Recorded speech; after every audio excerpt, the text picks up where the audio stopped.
Տիկին Մանթաշյան 1 տարի է, հա, գործը արդեն քննվում է, ընթացքի մասին ինչ կասեք, որտեղ դուք եք գործով ներգրաված, այսքան ժամանակապացույցներ են ինչ-որ ներկայացվել մեղադրող կողմից, ինչ-որ փորձաքննություններ են արվել, ի վերջո դրանք ինչ են ցույց տալիս։ Իրականում абսուրդ քրեական գործ է, դուք եք տեսնում երևի, այն գաղտնալությունները, որոնց վրա պետք է արվի փորձաքննություն, որևէ փորձաքննություն չեն անցել, այսինքն որևէ ձևով չենք հավաստիանում։ Դրանք կտրած կպցրած են, որևէ այլ միջոցով, օրինակ արհեստական բանականությամբ սարքված են, թե չէ, այդ փորձաքննությունները գործում չկան, հիմա վերել են մարդկանց օրինական որսորդական զենքերի փորձաքննություն են ներկայացնում, այդ էլ ինչ է, օրինակ Մովսես Շարվաթյանը հայտնաբերել են, պատշաճ կերպով պահվող որսորդական զենք, վերել են, ասում են մենք տարանք փորձաքննության, պարզվեց, որ դա զենք է։ Դրանով հնարավոր է կրակել։ Այդ մարդն ասում է, հա, ես որսորդ եմ, ասում է, որսորդական զենքը կրակելու համար է, դուք փորձաքննությամբ ուրիշ բան ապացուցեք։ Ոչ թե ապացուցեք, որ որսորդ միության անդամը ունեցել է որսորդական զենք։ Իրականում շատ абսուրդ գործ է, ուղղակի ժամանակ ածվում սրանով ու այս միջոցով մեզ պահում են սահմանափակումների տակ։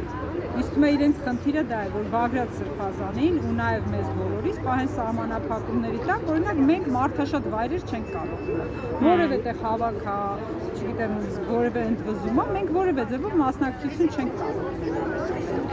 Այդպես բոլորին քիչ-քիչ հավաքել են ամեն մեկին սահմանափակման տակ դնել,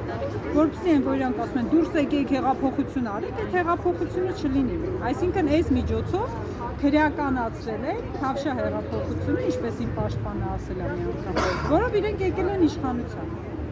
Այդ է ամբողջ գործը։ Իսկ ինչու Բագրատ Սրբազանին առաջին ձեռնարկեցի անցյալ տարի,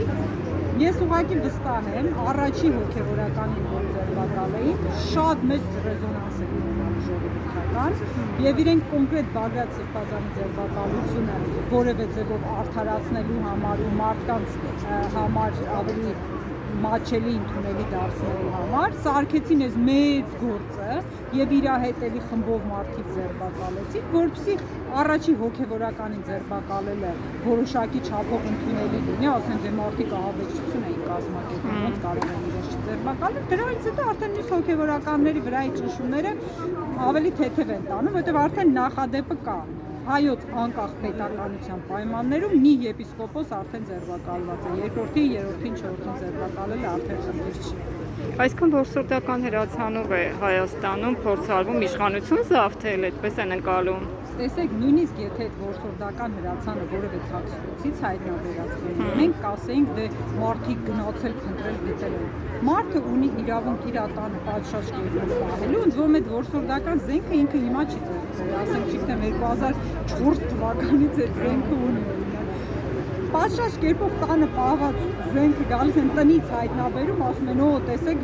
այս մարդիկ կազմակերպում էին ահաբեկչություն։ Նաև մարտական զենք են հայտնաբերել, գնդապետ, մեր գնդապետներից մեկի տնից, իսրայելյանի տնից, հայտնաբերել են պետության կողմից իրեն նվեր տված, պետության կողմից որպես պարգև այն դա ստացել։ Ատրճանակը, փամփուշտներով ամեն ինչով պատշաճ կերպով սեյֆի մեջ պահված։ Ինչպես կարգնա, որ պետքա պահվել։ Փաստաթղթեր բան ամբողջը կողքը դրել։ Հիմա գնդապետի տնից որ դուք նվեր ստացած ատրճանակ եք գտել, որևէ տեղ կա, նույնիսկ այդ գաղտնալություններում որևէ տեղ չկա ասված, որ որևէ ձևով ինչ-որ մեկը զենք պետք է օգտագործի։ Եթե որևէ մեկը հանձնարարություն տար, ասել իսրայելյան կգնաս քո զենքը կվերցնես, կգնաս այնտեղ մարդ կսպանես, էլ կարող էին ինչ-որ բան ասել, բայց չկա նման բան գործի մեջ։ Նույնիսկ այդ սարկած գաղտնալությունների մեջ չկա, էլի այդքան ամփոփ են արել ինչ-որ արել։